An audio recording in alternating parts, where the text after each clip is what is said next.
bersama dengan Kepala Bapak Dakota Bobo Pak Dr. Darul yang baru saja mengikuti lomba PPD di tingkat nasional. Bisa diceritakan soal lomba tersebut, Pak Kaban? Iya, baik.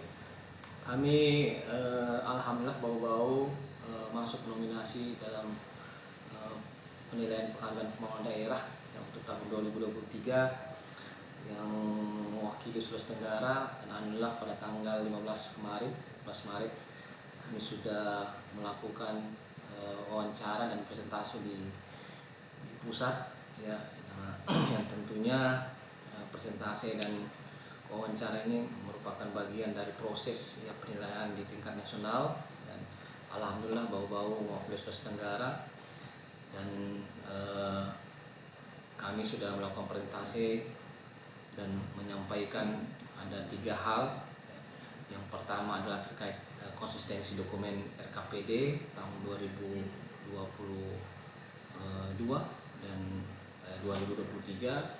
Kemudian juga kami menyampaikan profil daerah Kota Bau-Bau, dan yang terakhir adalah terkait dengan inovasi. Nah, inovasi yang kami usulkan untuk menjadi penilaian di pembangunan daerah itu adalah pentahelix konektivitas wilayah. Ya. Nah, ini menarik, kemarin yang sempat kami diskusikan bersama dengan tim penilai dari pusat, yaitu dari Bappenas sendiri, itu koordinatornya, direktur ya, Ibu Agista, direktur evaluasi, kemudian dari UGM, ya, dari UI, kemudian dari Bappenas. Nah, ada hal yang menarik pada saat kami melakukan wawancara dan presentasi itu terkait dengan inovasi. Inovasi yang kami usulkan itu adalah pentahelix konektivitas wilayah. Nah, yang kemarin sempat kami bahas adalah bagaimana mengintegrasikan ya konektivitas, aksesibilitas, tidak hanya melihat dari sisi konektivitas wilayah antara kecamatan ya di Kota Bau, tetapi bagaimana caranya kita menghubungkan ya, aksesibilitas, di mana jalur lingkar ini sebagai koridornya yang bisa menghubungkan antara KSPN ya, kawasan strategis pariwisata nasional yang di Wakatobi, kemudian PKN Kendari yang pusat kegiatan nasional Kendari, kemudian Buteng, dan kemudian juga Busel. Nah, di mana jalur lingkar sebagai koridor inilah yang kemudian dengan sumber penganggarannya dari pusat, ya, dari APBD daerah, dari pinjaman daerah, kemudian dari hibah masyarakat, ya, ini memberikan stimulan ya, terhadap bagaimana daerah itu bisa membangun, bagaimana itu daerah Kota Bau bisa menghubungkan daerah-daerah yang memang dulunya membutuhkan waktu yang lama, membutuhkan biaya yang besar, sehingga kita bisa mendekatkan pelayanannya. Ya, tidak hanya antara Buton Utara dengan Busel, tetapi juga bisa Buton dengan Buton Utara, kemudian Buton dengan Buton Tengah, kemudian Buton dengan Buton Selatan. Nah, sehingga ya dengan adanya koridor yang kita persiapkan melalui jalur lingkar ini, ya paling tidak Bau-Bau juga bisa mengambil peran untuk bisa bekerja sama dengan daerah-daerah di sekitarnya. Karena kita belajar dari COVID, ya kita juga belajar dari inflasi, yang dimana Bau-Bau juga inflasinya cukup tinggi. Nah, dengan bisa menghubungkan daerah ya dengan pentahelix konektivitas wilayah ini, ya tentunya kita berharap kerjasama antara daerah ini bisa kita hubungkan, sehingga nanti ada kontribusi antara Bau-Bau dengan daerah sekitarnya, begitupun sebaliknya antara daerah sekitar dengan Kota Bau-Bau. Pak Gadis, kan saya dengar pentahelix konektivitas wilayah ini ada 3 segmen ya, ada 3 domain.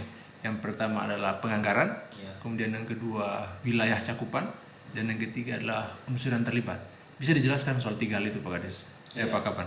Ya, jadi yang pertama adalah dari sisi penganggaran. Nah, jadi pentahelix ini kami mengasumsikan bahwa ada 5 aspek penganggaran yang mendukung koridor ya untuk mengintegrasikan di 5 daerah ya, termasuk kota sendiri dengan daerah sekitarnya, yaitu dari anggaran APBD provinsi, kemudian APBD Kota Bau-Bau, kemudian dari pinjaman daerah dari Bank Sutra, kemudian dari dana DAK ya. Kemudian juga ada dari hibah lahan masyarakat. Nah, ini nilai investasinya yang sudah kami hitung itu kurang lebih 221 miliar ya. Tentu dengan anggaran 221 miliar ini kalau kita gabungkan dengan nilai aset yang sekarang masyarakat menikmati itu mungkin triliunan ya. Karena dulu saja lahan masyarakat yang mungkin waktu kita bebaskan lahan anggarannya mungkin per meter persegi hanya 20.000 ya, mungkin sekarang sudah 200-300 ribu. Jadi bisa dibayangkan ya, dengan alokasi anggaran yang kita siapkan kurang lebih hanya 221 miliar, tapi masyarakat bisa menikmati ya, dengan asetnya yang mereka miliki itu bisa jauh lebih besar daripada yang kita siapkan anggarannya. Kemudian yang kedua adalah terkait dengan kelembagaan. Ya, bagaimana fungsi kelembagaan yang bisa berperan dalamnya ya, tidak hanya lembaga pemerintah maupun non pemerintah.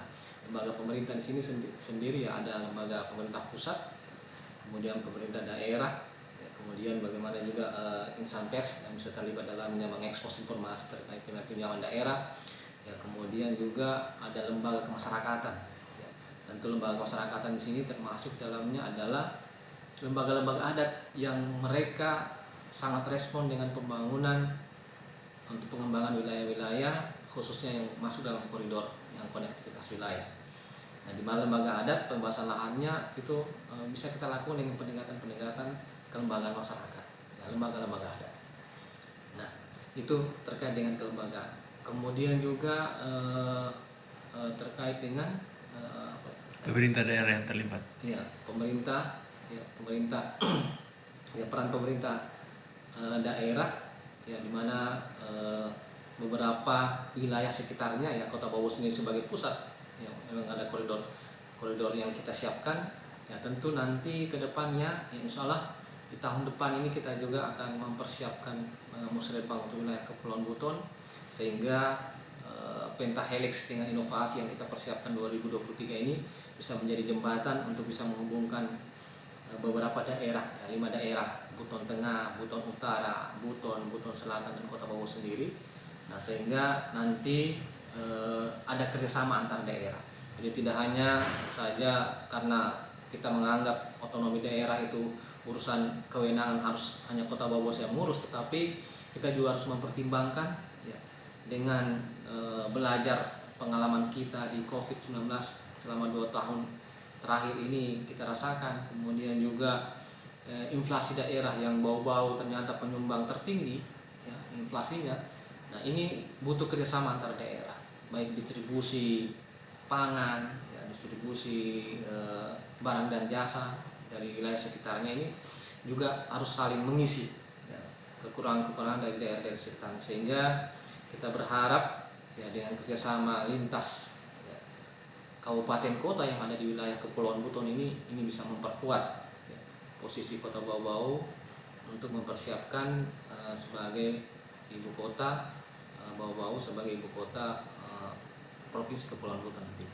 Ini kan Pak Kaban sebagai major project dari Makida, Pak Kaban ya, kawasan strategis yang akan dibangun nanti. Nah, saya dengar juga ini sudah dilakukan pendekatan penganggaran dengan keterlibatan sejumlah OPD untuk bisa masuk ke wilayah eksekusinya nanti. Sudah sampai di mana itu Pak Kaban?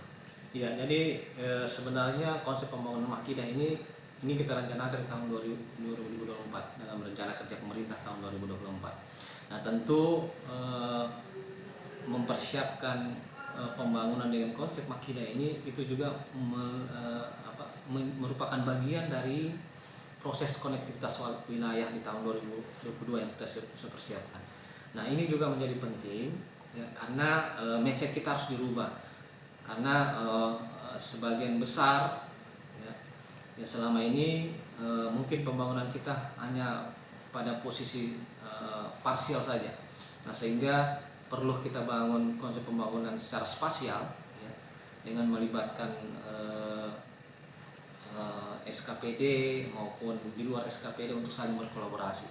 Nah, dengan konsep pembangunan Makida ini nanti seluruh program dan kegiatan di SKPD ini akan kita dorong untuk mempersiapkan bagaimana tahun 2024 ya, konsep pembangunan Makida yang berada di wilayah Kecamatan Wolio Pinggiran yang berbatasan dengan Kecamatan Sorowolio ini bisa terwujud.